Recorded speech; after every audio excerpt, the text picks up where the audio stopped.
Bonjour à toutes et à tous. Merci beaucoup pour votre présence à cet atelier sur les marchés carbone. Il est 14 heures, je vous propose de débuter. Donc pour me présenter rapidement, je m'appelle Léo Bariol, je suis en charge des partenariats sur les sujets de finance et de contribution carbone au sein de SE Advisory Services, qui est le pôle conseil international de Schneider Electric. Certains d'entre vous, peut-être, vous nous connaissiez sous le nom d'EcoAct. Donc on a intégré il y a 2 ans l'entreprise Schneider Electric et nous avons rejoint donc cette nouvelle marque qui a été lancée la semaine dernière, SE Advisory Services, qui a pour objectif et ambition d'accompagner tout type d'organisation, donc entreprises mais aussi acteurs du secteur public, dans leur transition énergétique, transition climatique, et dans l'objectif, avec tous les défis que nous connaissons actuellement, d'améliorer leur résilience, leur durabilité, mais aussi leur compétitivité. C'est un point important. Et donc, historiquement, au sein d'EcoAct et donc maintenant SE Advisory Services, on a différents leviers, expertises, outils que nous mettons à disposition de nos clients pour les accompagner dans tous ces enjeux, à la fois climatiques, énergétiques, comme je disais. Donc, ça va de leur calcul, de leur empreinte carbone, à leur transformation de leur modèle d'affaires, en prenant en compte bien sûr tout ce qui est risque climatique. Et parmi ces leviers figure notamment, c'est un point important, le sujet de la finance carbone, la contribution carbone. Donc historiquement, EcoAct, maintenant SE Advisory Services, on a un acteur majeur de cette finance carbone avec plusieurs métiers, dont un métier de développeur de projets à l'international, mais aussi de conseil pour les clients dans tout ce qui est leur compréhension de ces marchés carbone. Marché carbone, pourquoi nous sommes là? Donc, 10 ans après l'accord de Paris, c'est le thème de cette table ronde. L'accord de Paris il a été signé déjà il y a 10 ans, ratifié par la suite. Et qu'est-ce qu'il disait? Il consacrait notamment dans son article 6 l'utilisation des mécanismes des marchés carbone pour accélérer l'ambition en faveur de l'atténuation, mais aussi de l'adaptation au changement climatique. Et donc, pour faire un peu le point 10 ans après d'où nous en sommes, pardon, j'ai le plaisir d'accueillir à mes côtés donc, 3 personnalités. Donc, Laura Tirolois, qui est chargée des mécanismes de contribution carbone au sein de la DGEC du ministère de la Transition écologique. Paulina, qui est directrice associée à La Belle Forêt et par ailleurs membre de la Nature Plus Coalition. Elle pourra nous en dire davantage au cours de la discussion. Et Hervé, qui est directeur général du CETO, le syndicat des entreprises des tours opérateurs et de leur fonds de dotation associé CETOsphère. Et donc pour rentrer dans le débat, dans la discussion, je vais commencer par me tourner vers Laura. Donc on l'a dit, 10 ans après, qu'est-ce qui s'est passé depuis 2015 et depuis le coup de marteau sur la table, notamment quelles ont été les positions de la France sur ces sujets de finance carbone? Merci beaucoup. Il s'en est passé des choses depuis 2015, même si on a seulement obtenu un accord sur l'article 6 l'an dernier. Donc c'est peut-être bien de dire que ça reste un sujet très complexe, donc il a fallu 9 ans de négociations pour qu'on ait un cadre multilatéral agréé sur cette question. Peut-être pour rappeler la position de la France qui, elle, n'a pas beaucoup bougé justement pendant ces 10 ans, ça a toujours été le développement de marchés carbone à haute intégrité. C'est un mot qu'on va beaucoup répéter, je pense, lors de ce panel, qui a différentes dimensions, mais vous verrez, il y a une certaine logique et c'est quand même important de le mentionner. Des marchés carbone à haute intégrité, qu'est-ce que c'est? C'est l'intégrité du côté de l'offre et du côté de la demande. Du côté de l'offre, on parle de la qualité des crédits carbone. Donc, si vous connaissez bien le sujet, on parle notamment de leur additionnalité, de leur permanence, du fait qu'ils soient élaborés selon des méthodes scientifiquement robustes, etc. Et l'intégrité du côté de la demande, c'est le fait d'utiliser les crédits carbone en complément des efforts de décarbonation et de manière à ce que ces crédits soient un vrai progrès de l'action climatique et pas seulement justement quelque chose qui puisse au contraire la décourager ou la retarder dans le temps. À ce niveau-là, niveau français, on a eu un certain leadership, comme on aime dire sur le sujet. C'est-à-dire que non seulement on a joué un rôle dans les négociations de l'article 6 pour avoir un cadre qui soit vraiment exigeant, c'est aussi pour ça que ça a pris beaucoup de temps, mais aussi on a élaboré un certain nombre de grands principes qui guident l'élaboration de ces marchés. Il y a eu les principes à haute intégrité du G7 et surtout l'appel à l'action pour des marchés du carbone alignés sur l'accord de Paris. Ça, c'était plutôt au niveau des États. Et au niveau des entreprises, pour encourager la demande volontaire, on a commencé un travail, surtout cette année, avec la publication d'une charte à destination des acheteurs de crédit pour les encourager à acheter des crédits qui soient justement de haute qualité, en leur donnant une cible assez claire. C'est le nouveau mécanisme 6.4 de l'accord de Paris. Donc en gros, c'est le mécanisme de certification qu'on a agréé au niveau des parties et qui devient donc une référence en termes de méthodologie. Et aussi leur dire qu'elles utilisent des crédits toujours en complément de leurs efforts de décarbonation, et pour ça, elles peuvent suivre notamment une stratégie net zéro. Donc on essaye de poser ces principes. Peut-être aussi dire, sans rentrer dans trop de détails, qu'on ne fait pas que des grands principes, on a aussi un certain nombre d'actions concrètes pour développer justement des actions de contribution et de compensation carbone.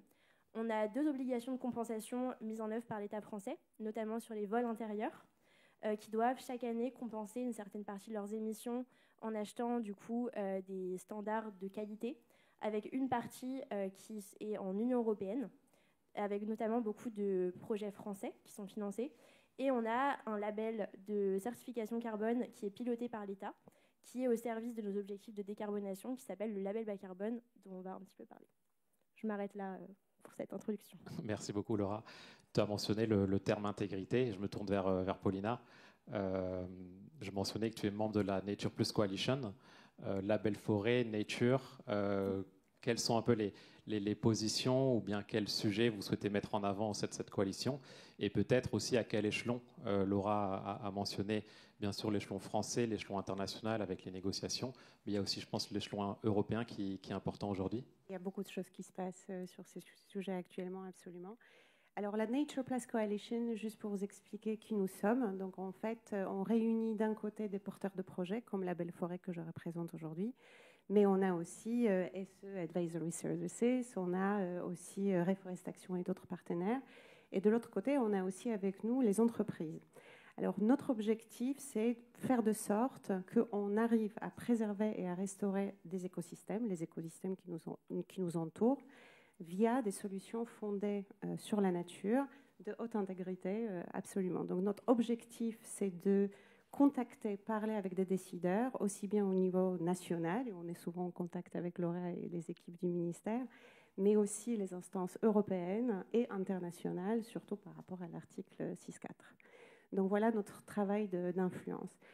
Après, bien sûr, on pourrait se poser la question pourquoi les solutions fondées sur la nature, pourquoi cette haute intégrité, etc.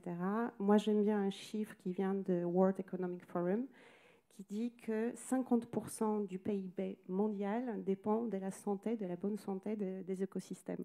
Donc, c'est un sujet qui est important pour nous tous, pour le climat, mais aussi pour la santé de nos entreprises. Merci, Paulina. Peut-être Hervé, Laura mentionnait l'intégrité.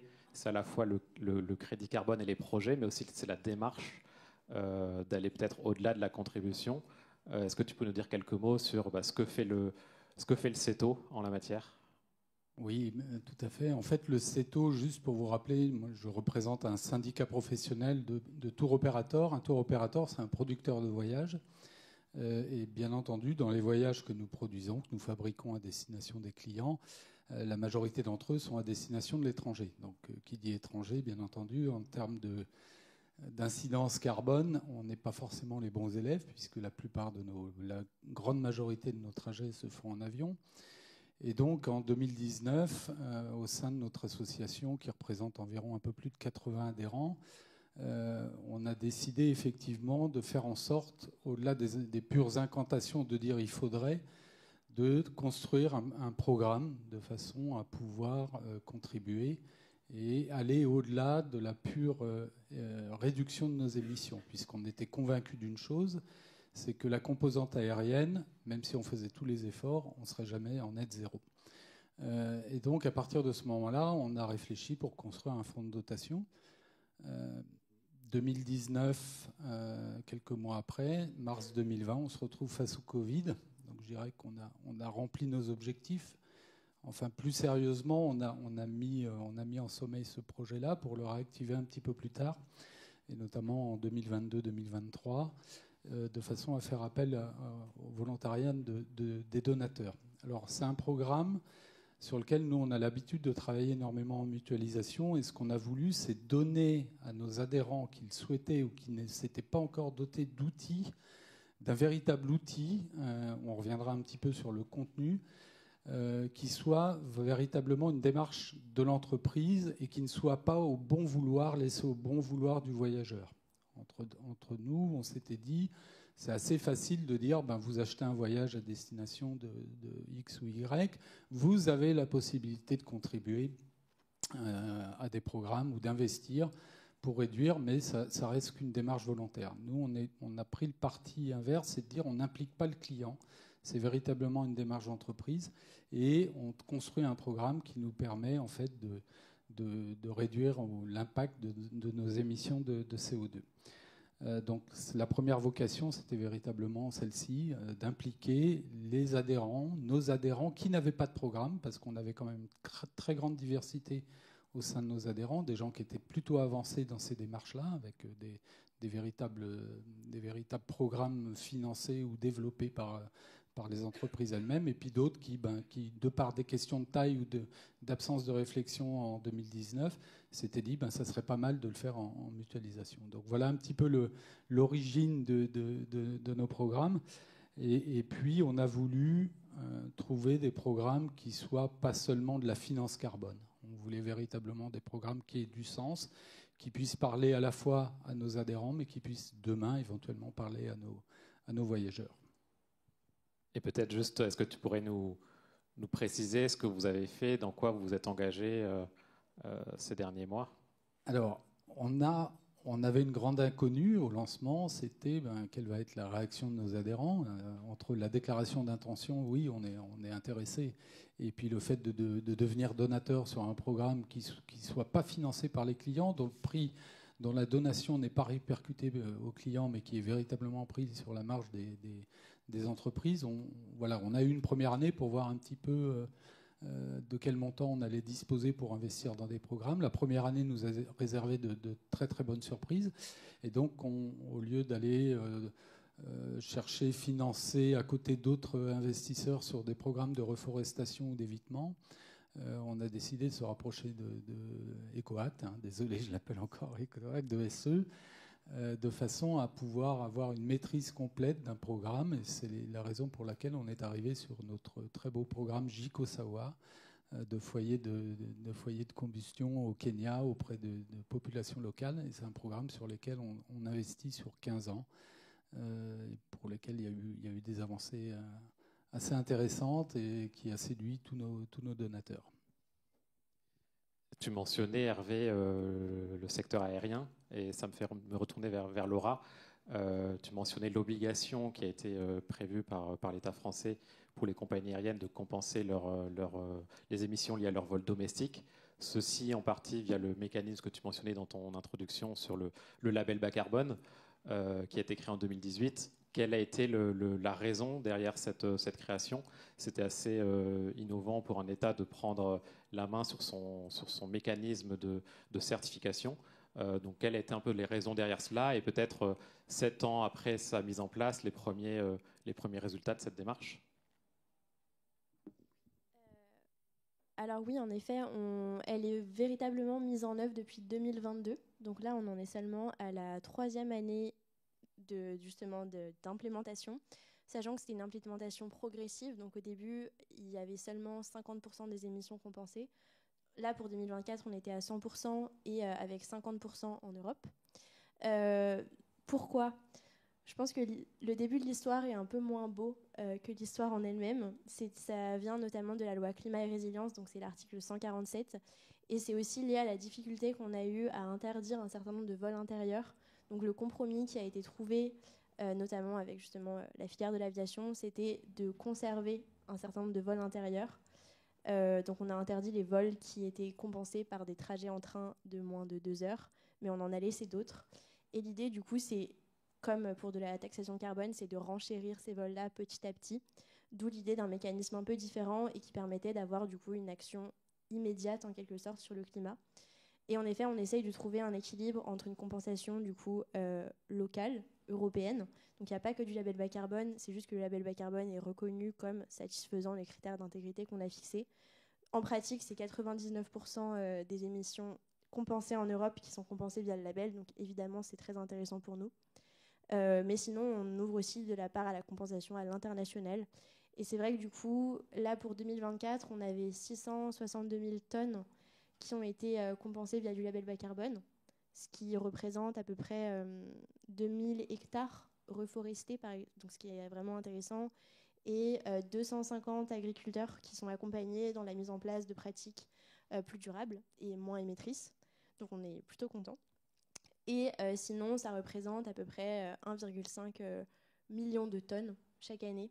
Et sachant que l'aviation, du coup, les émissions de l'aérien ne baissent pas forcément, c'est quelque chose qui va se répéter chaque année. Mais bon, il faut savoir aussi qu'on a un dispositif au niveau de l'Union européenne, du coup, dans l'ETS, qui fait qu'il y a aussi il y a un prix du carbone qui est appliqué à l'aviation et qui va continuer de se mettre en place.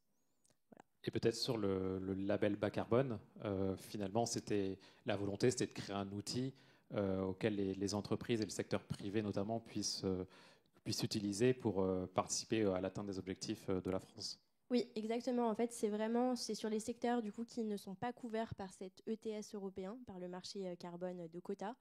Et l'idée, c'est vraiment que ce soit mis au service de notre stratégie nationale bas carbone et qu'on puisse permettre de financer avec des fonds privés ou publics, on a aussi des institutions publiques qui financent du label, des projets volontaires. On a 16 méthodes dans différents secteurs. On a du coup notre secteur forestier, un certain nombre de projets où je pense que Paulina va nous en parler davantage. On a aussi le secteur agricole, avec notamment des projets assez diversifiés qui touchent à la fois à l'élevage, à la fois aux grandes cultures, et qu'on essaye de développer de plus en plus de méthodes. On a une méthode vigne qui va bientôt aussi être développée, une méthode sur les tourbières, donc la restauration des zones humides. Et on a aussi des méthodes qui touchent plutôt au bâtiment, à l'aménagement urbain, aussi au carbone bleu, avec des herbiers de Posidonie, que peut-être vous ne connaissez pas, mais c'est très sympa. Et voilà, et on est à peu près à 2,5 millions de tonnes potentielles chaque année, c'est-à-dire c'est des projets qui sont labellisés et qui vont donner des tonnes par la suite. Donc on est vraiment sur une dynamique d'expansion de ce label bas carbone. Et c'est vrai que dans le contexte budgétaire actuel que vous connaissez, c'est vraiment intéressant de trouver du coup des fonds qui facilitent, qui permettent d'accélérer la transition avec tous les leviers à notre disposition. Tu mentionnais plusieurs méthodes, et là je me tourne vers toi, Paulina. La Belle Forêt est un acteur, on va dire, un peu singulier dans cet écosystème, parce que vous êtes à la fois un développeur de projet et vous avez aussi développé votre méthodologie qui a ensuite été approuvée par le ministère sous le label bas carbone. Donc est-ce que tu peux nous en dire un peu plus? Donc peut-être sur la méthode, vos activités et aussi en quoi ça répond aux enjeux de la forêt française notamment. Oui, bien sûr. Alors, la Belle Forêt, comme son nom l'indique, on développe des projets forestiers. Donc, il s'agit de la préservation des forêts existantes qui existent. Et en fait, les crédits carbone qu'on va générer grâce à ce projet, en fait, les ressources que le propriétaire forestier va toucher, va avoir, il va réinvestir dans l'adaptation de sa forêt. Donc, en fait, on a créé un cercle vertueux où, en fait, le propriétaire forestier, en France, grâce à nos projets, peut investir dans l'adaptation de sa forêt, parce qu'effectivement, sa forêt change, le changement climatique impacte les forêts, et aujourd'hui, on sait que la forêt ne peut pas s'adapter toute seule, donc sans ces ressources qui doivent venir de quelque part. Et c'est justement grâce au label bas carbone qu'on arrive à faire des projets et aider les propriétaires forestiers. Alors la méthode, donc c'est un fruit de travail en recherche de développement, donc en interne à la Belle Forêt. C'était un travail de plus de 2 ans et la méthode a été validée par le ministère. C'était en avril 2025, donc c'est tout récent. Donc on est une parmi les 16 méthodes du label bas carbone. Qu'est-ce que je peux dire de plus? Moi, ce que je trouve intéressant avec la Belle bas carbone et cette spécificité française, parce qu'on est, je crois, les seuls pays européens qui a son propre label. Non? Il y a qui? L'Espagne. Donc on est 2. Je pense que c'est une grande chance parce qu'une entreprise française aujourd'hui qui investit dans un projet sous label bas carbone, dans un de nos projets par exemple, contribue à la neutralité carbone de son entreprise par rapport à son entreprise, mais aussi contribue à la neutralité carbone de la France. Donc je trouve que vraiment en fait, en quelque sorte, en un projet, on peut cocher les deux cases. Et je trouve que c'est très important, surtout, comme tu disais, Laura, dans le contexte actuel. Peut-être pour rebondir sur un mot que tu as dit, quand on parle de forêt, on pense bien sûr à la reforestation, enfin au boisement, au reboisement, et donc à la séquestration carbone. Il y a un mot qui m'a interpellé, c'est celui d'adaptation. Là, on n'est pas seulement dans l'atténuation des émissions ou la séquestration des émissions, c'est aussi, on est déjà en fait dans l'adaptation. Le changement climatique, il est présent, il a des impacts, et oui, donc il faut trouver des solutions aujourd'hui pour oui. adapter nos forêts à cet enjeu. Alors, je pense que parmi vous, il y a certainement des entreprises qui ont déjà investi dans le label bas carbone, dans le projet forestier, mais uniquement sur la partie plantation. Donc, cette nouvelle méthode, peut-être c'est nouveau pour vous, c'est une offre différente, car on est dans la préservation de l'existant. Donc, en fait, on va investir dans des projets pour préserver en bonne santé des forêts qui existent déjà. Alors, on a pas mal de clients qui, effectivement, ont choisi des forêts qui sont juste à quelques kilomètres de leur implantation. Ça fait tout son sens parce qu'on peut des fois l'avoir des bureaux, tout simplement. Et on peut engager les salariés autour de cette démarche. C'est vraiment intéressant. Et après, effectivement, l'adaptation est là parce qu'on a des cas de sécheresse, on a des problèmes de scolytes, enfin d'autres. Donc aussi, en fait, on prend un peu par la main le propriétaire forestier, on travaille avec lui. Bien sûr, c'est lui et son gestionnaire qui mettent en place des actions. Mais en fait, on l'accompagne dans tout un planning des actions possibles pour adapter la forêt au changement climatique. Donc ça peut être essayer de faire de l'adaptation par des plantations de certaines essences qui étaient jusque-là pas présentes dans la forêt pour faire des tests. Il y a plein d'autres exemples. Il y a aussi énormément de choses qu'on fait sur les co-bénéfices biodiversité et eau. Là, on rejoint un peu les sujets de la haute intégrité. Donc, il n'y a pas que le carbone qui compte, mais aussi la biodiversité. Donc, il y a des actions qu'on peut prévoir pour préserver la biodiversité et préserver l'eau également. Et j'ai peut-être un exemple très rapidement en tête. Un de nos clients, c'est EDF. Donc EDF a acheté des crédits carbone, donc à impact biodiversité et eau dans la forêt. Donc c'est un projet qui était développé dans la forêt de Chambord. Et en fait, ils l'ont fait parce qu'en fait, juste à quelques kilomètres de la forêt de Chambord, nous avons la centrale nucléaire de Saint-Laurent. Donc voilà, donc c'est un parfait exemple d'un projet local. Donc juste à quelques kilomètres, l'installation de l'entreprise et la forêt dans laquelle ils investissent pour l'adapter. Hervé, on parlait de projets locaux. Finalement, vous, votre choix s'est tourné vers un projet avec des visées très sociales au Kenya. Mais finalement, pour des acteurs comme les acteurs de tourisme, un projet à l'international au Kenya fait aussi du sens. Donc peut-être, si tu peux nous dire quelques mots sur la démarche et l'ambition et aussi ce qui est mis en valeur dans le projet, pas seulement, comme disait Paulina, sur le carbone, mais aussi sur les autres enjeux associés. En fait, la volonté première n'était pas forcément de choisir un projet à l'étranger, quel que soit le pays.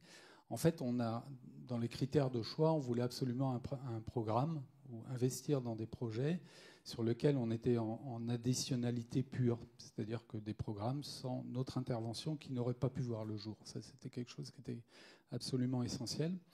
Le deuxième critère, c'était qu'on soit sur des programmes pérennes, à savoir qu'on est prêt, nous, à s'investir sur une très longue période, ce qui nécessite que l'on ait en face de nous des porteurs de projets qui soient capables d'accompagner et de faire développer, et comme vous le mentionniez, d'avoir d'autres ressources, d'autres projets d'adaptation et ainsi de suite.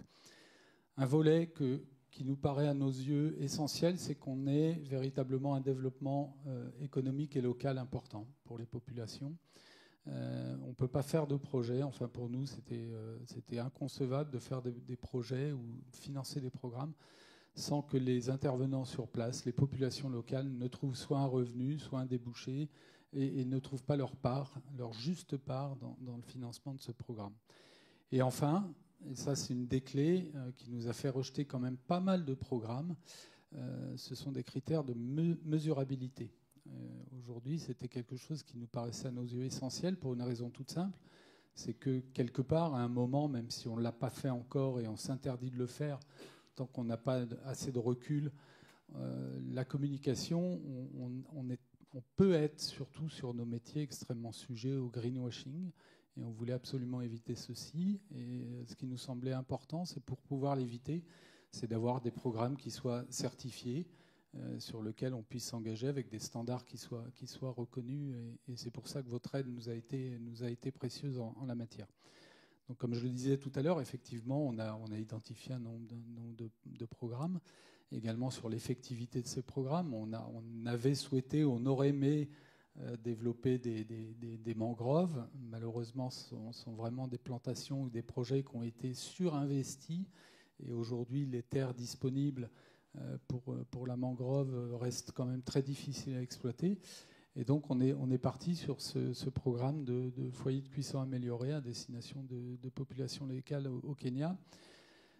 Alors, c'est vrai que pourquoi on n'a pas investi en France ? On représente toutes nos entreprises adhérentes, sont des entreprises françaises. Il y a une réalité, c'est que quand on veut être conforme à une neutralité carbone, le coût du carbone, on ne peut pas faire abstraction. Et c'est vrai qu'à un moment, on s'est dit quelque part, financement de forêt en France, on aurait bien aimé le faire, mais le coût à la tonne était au-delà de nos moyens. Donc c'est la raison pour laquelle ce critère est apparu au début. Le fait de s'engager sur une très longue période, et c'est ça qui est très intéressant, c'est que le coût à la tonne n'est plus un sujet. On l'a pérennisé, il est derrière nous, et on finance sur une très longue période. Et en fait, ce qui devient aujourd'hui majoritaire dans la présentation de nos projets, c'est le développement économique, le respect d'autres critères de développement durable, comme la santé, l'égalité au travail, l'égalité homme-femme. Et tout ça, c'est quelque chose qui est mis en avant par nos adhérents vis-à-vis de potentiels donateurs demain. Et donc, on a véritablement, sur ce programme-là, il a été retenu pour deux grandes catégories de critères. Un des critères environnementaux, ça c'est ce qu'on va avoir sur la certification, puisqu'on va être sur près d'1,250,000 tonnes de CO2 évitées. Et le deuxième critère sont des critères d'économique, de croissance et de développement des populations. Et tu as mentionné le greenwashing. Il y a certaines entreprises qui tombent aussi peut-être dans l'inverse, dans le greenwashing, c'est-à-dire la peur d'agir, de peur de se faire critiquer. Donc comment replacer cette démarche dans un contexte et dans une démarche plus globale, à la fois de réduction de contributions, comment valoriser ces financements et finalement comment passer outre et dans une démarche aussi de pédagogie auprès des différentes parties prenantes à l'échelle d'un secteur tout entier. Alors c'est vrai que c'est un sujet qui nous a énormément préoccupés l'année où on a lancé le fonds de développement, le fonds de dotation, pardon. Et en fait, on ne savait pas du tout quel montant d'investissement on allait recueillir de la part de nos donateurs. On a été surpris par l'enveloppe budgétaire qui nous a été allouée, qui était extrêmement importante.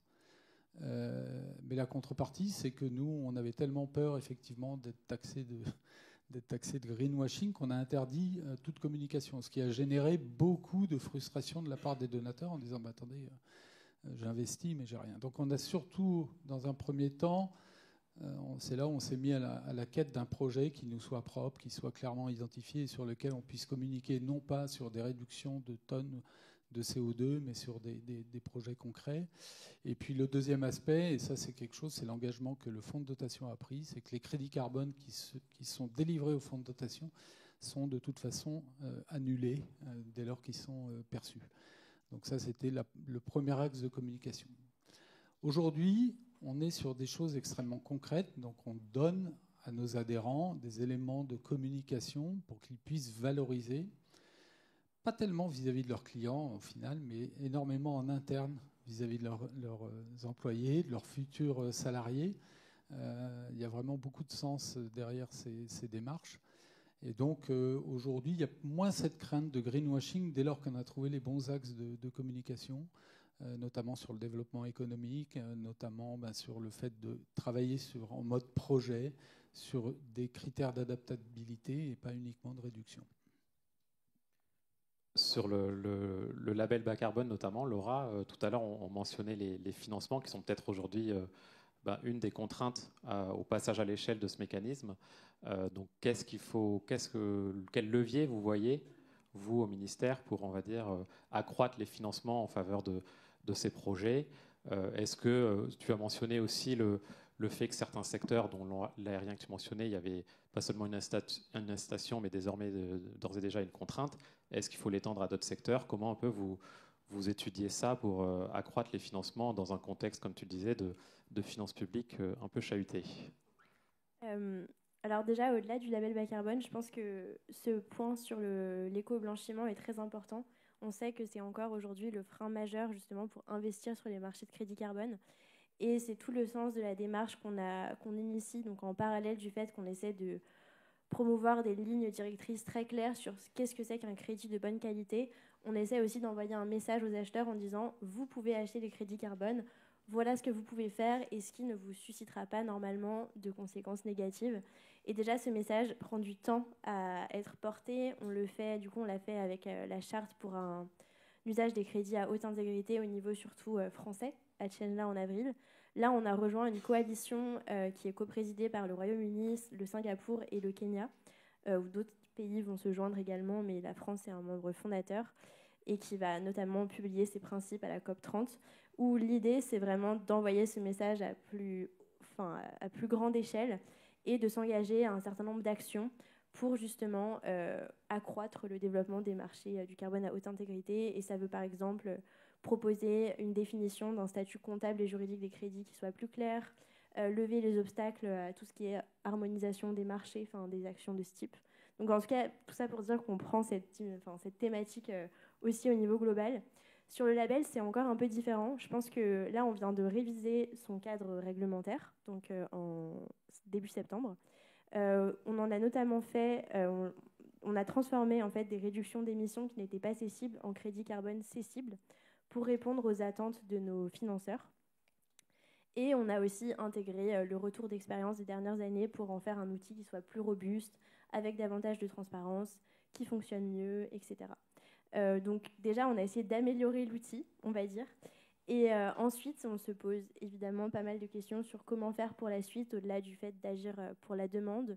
On a créé un club de nos financeurs, où justement on sollicite leur retour pour voir comment on pourrait mieux communiquer. Il y a aussi un enjeu de communication parce que finalement, c'est pas très connu.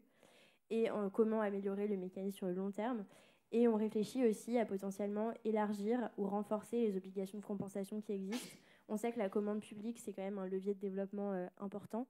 Après, donc, dans un contexte où on a une commande publique plus faible, il faut évidemment savoir où investir, comment le faire de façon intelligente. Il y a pas mal de discussions aussi au niveau européen sur ce point, particulièrement pour tout ce qui est secteur agroalimentaire, qui est un secteur qui a du mal à réduire ses émissions et où on est assez bloqué en fait d'un point de vue réglementaire parce qu'on a la politique agricole commune qu'on peut uniquement réformer à l'unanimité. Donc c'est assez difficile de changer les orientations et on se dit que le marché des crédits carbone, ça pourrait justement être un moyen de décarboner le secteur de façon volontaire plus rapidement. Donc on pourrait imaginer justement, on réfléchit en ce moment avec la Commission à comment faire pour faire une sorte de programme d'achat public-privé au niveau européen qui irait du coup financer nos puits de carbone. Voilà. Et ça concernerait autant les crédits fondés sur la nature dont on a parlé que des crédits technologiques. La France ne fait pas de différence entre les deux. On considère qu'il faut promouvoir les deux. On a besoin en fait on a besoin de développer nos puits à tous les niveaux, mais c'est des stratégies de financement qui sont un peu différentes, avec des besoins différents, et on essaye d'actionner du coup différents leviers. Donc, si je comprends bien, il y a, en prévision aussi de la COP30, il y a une volonté de vraiment promouvoir cette intégrité. Et sur le sol national, cette démarche un peu d'harmonisation du label, en quelque sorte, avec les autres mécanismes internationaux. Est-ce que, quelles sont aussi pour vous les grandes attendues de la COP30 sur ces marchés carbone? Est-ce que tu en vois d'autres? Alors oui, je pense que ce serait trop facile si on avait déjà un mécanisme de certification internationale qui soit à haute intégrité, qui soit terminé. En fait, on promeut un alignement du coup sur ce fameux mécanisme de l'accord de Paris, mais il n'est pas opérationnel. Donc, on essaye d'être prudent parce que on ne l'a pas mentionné, mais on aurait dû le dire. L'historique des marchés de crédit carbone est quand même jonché d'embûches et de scandales. Donc, on essaye à tout prix de rétablir la crédibilité dans ce marché et surtout de faire en sorte qu'il délivre des réductions d'émissions et des séquestrations de carbone qui soient réelles et qui contribuent au développement durable. Et pour ça, il faut en fait rebâtir les méthodologies, créer justement des institutions qui s'assurent que tout se passe bien.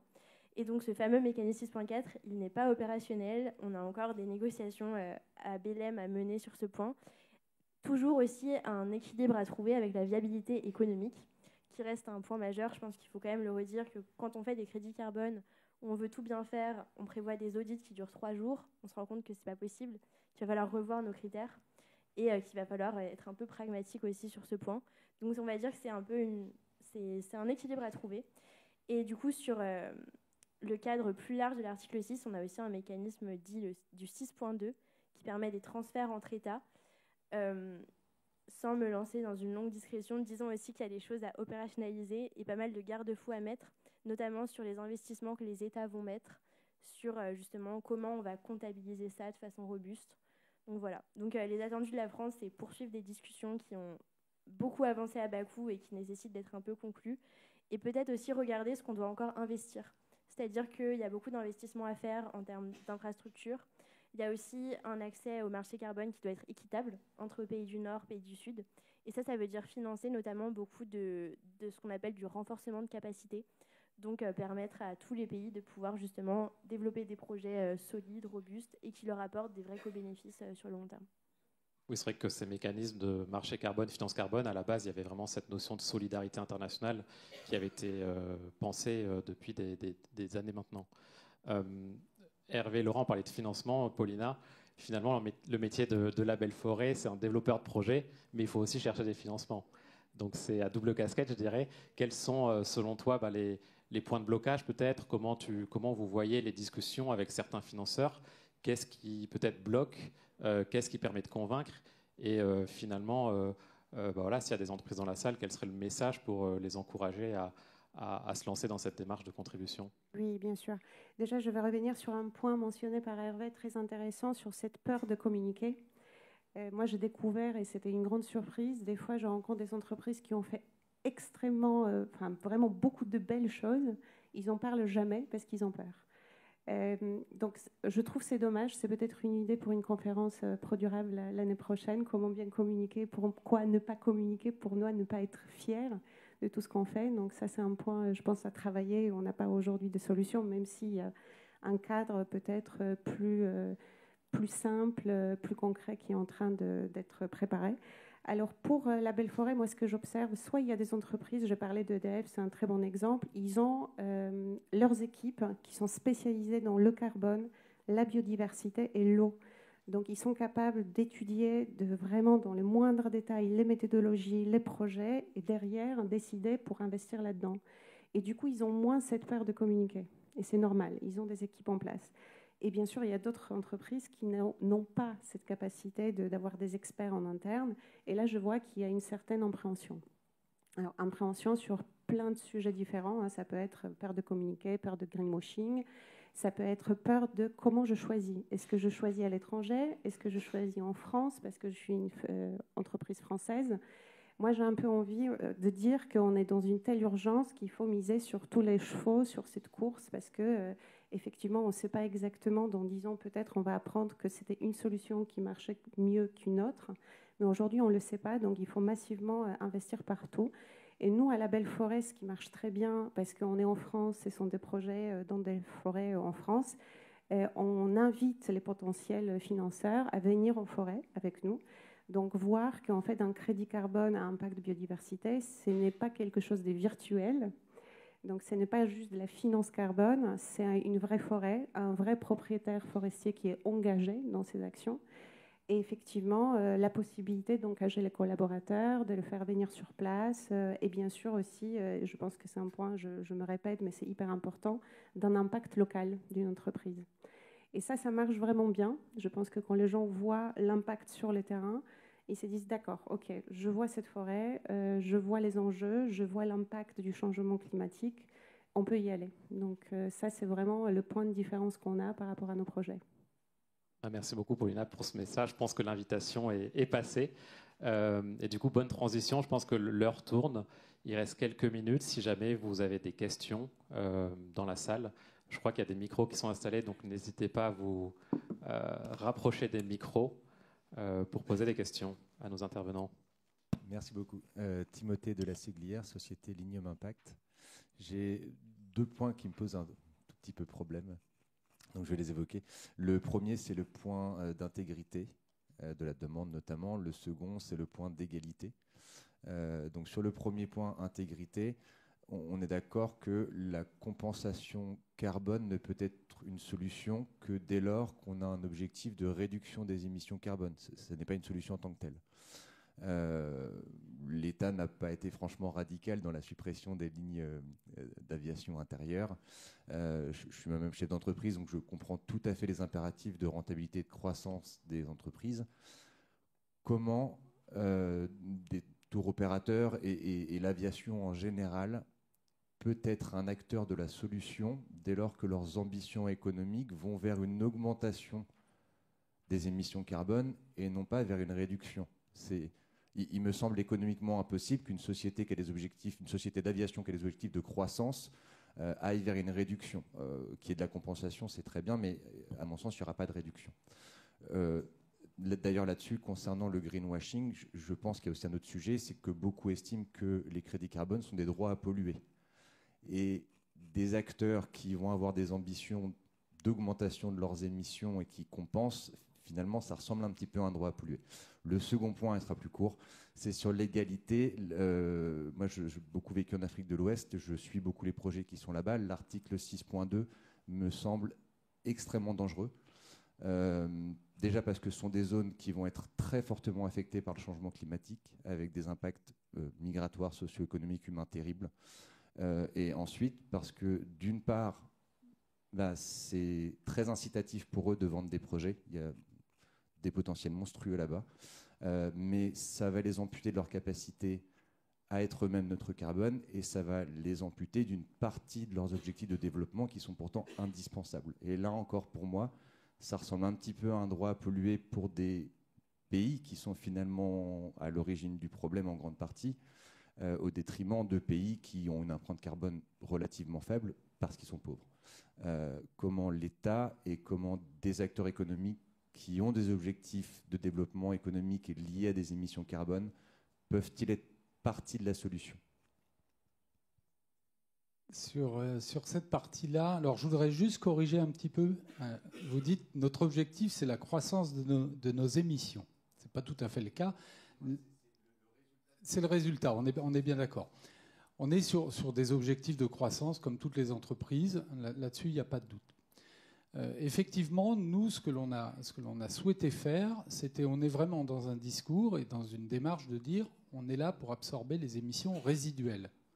On n'est pas là pour se substituer à une quelconque politique de réduction des émissions. Alors, je comprends que ça puisse être un peu choquant de se dire oui, mais dans le voyage à l'international, en fait, les réductions, elles existent malgré tout, même si on continue à émettre beaucoup de CO2. En premier lieu, vous avez dû voir ces derniers temps qu'un certain nombre d'opérateurs arrêtent la programmation de destination inférieure à un certain nombre de jours de séjour. Typiquement, le week-end à New York a pratiquement disparu de tous nos catalogues.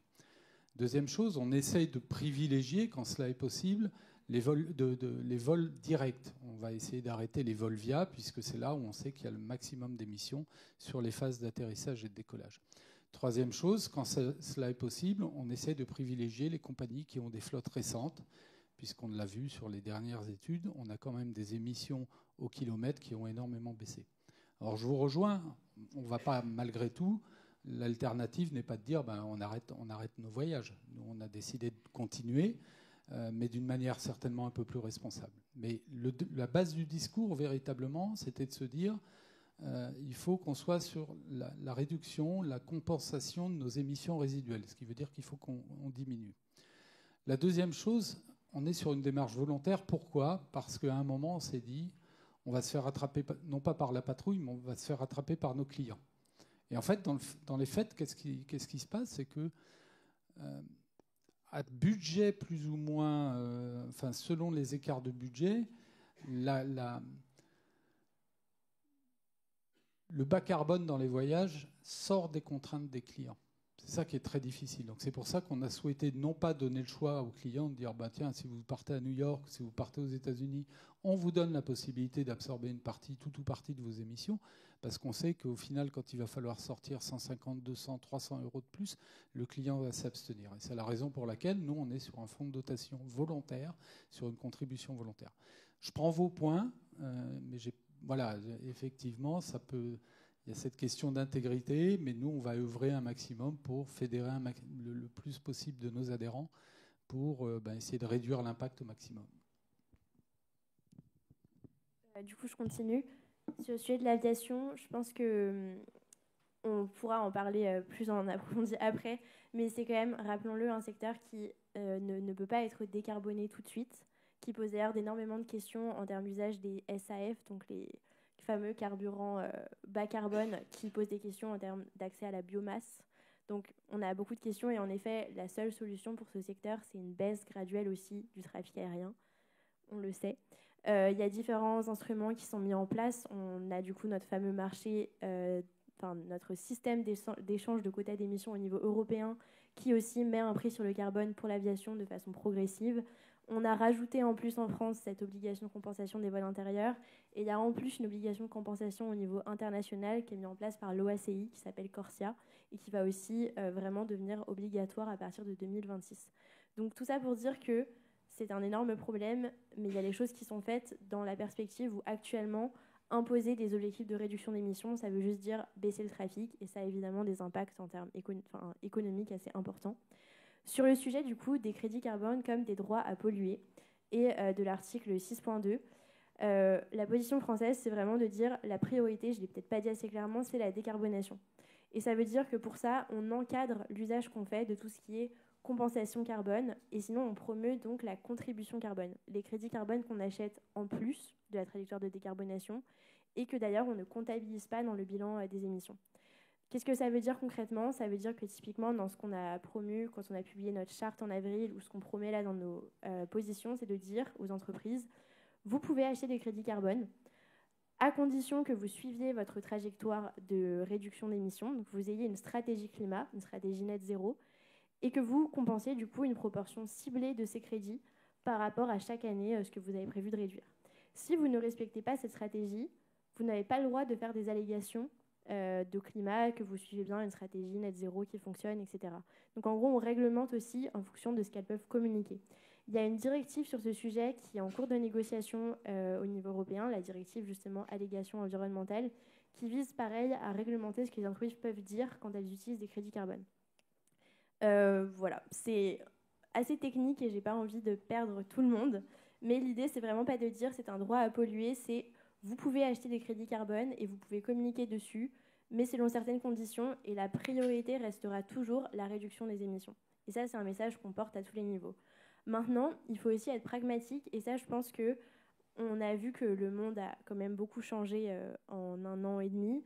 On voit que la tendance n'est pas forcément à l'ambition climatique.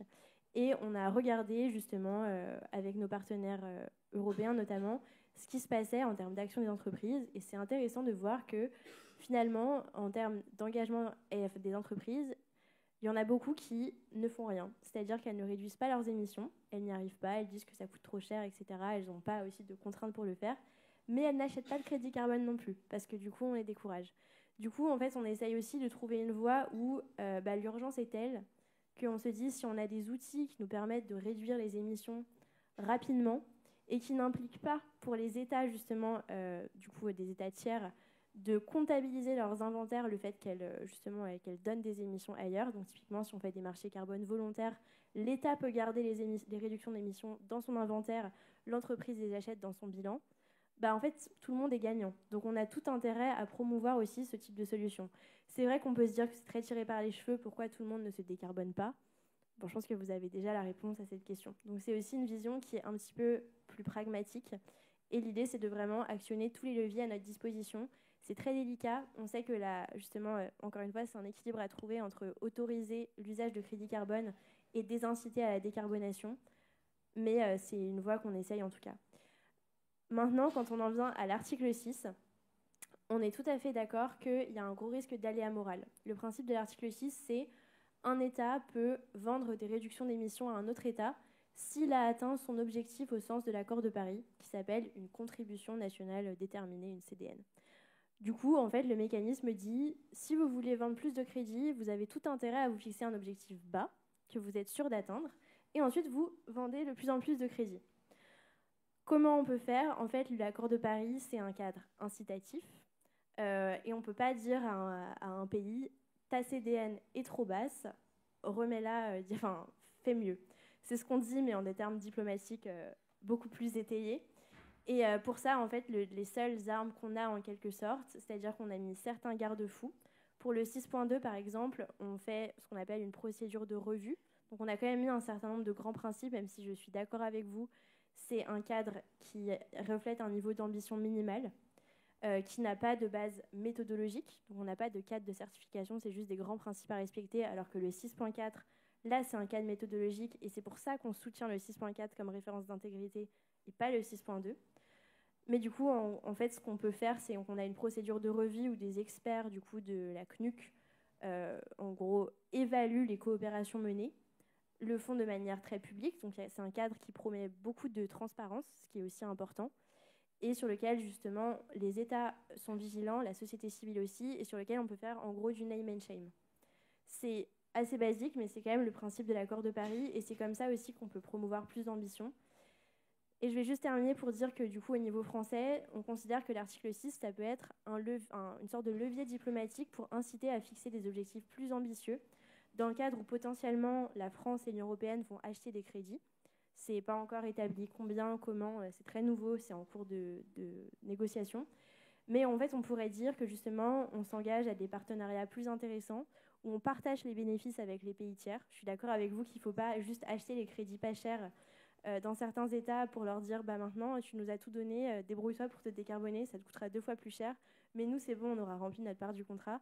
C'est vraiment pas l'idée. L'article 6, c'était pour justement aller financer ce qui ne pourrait pas être financé par le pays. Et pour ça, on a plein d'outils justement pour évaluer comment on minimise ce risque-là. Je ne sais plus comment on l'appelle, c'est un nom spécifique.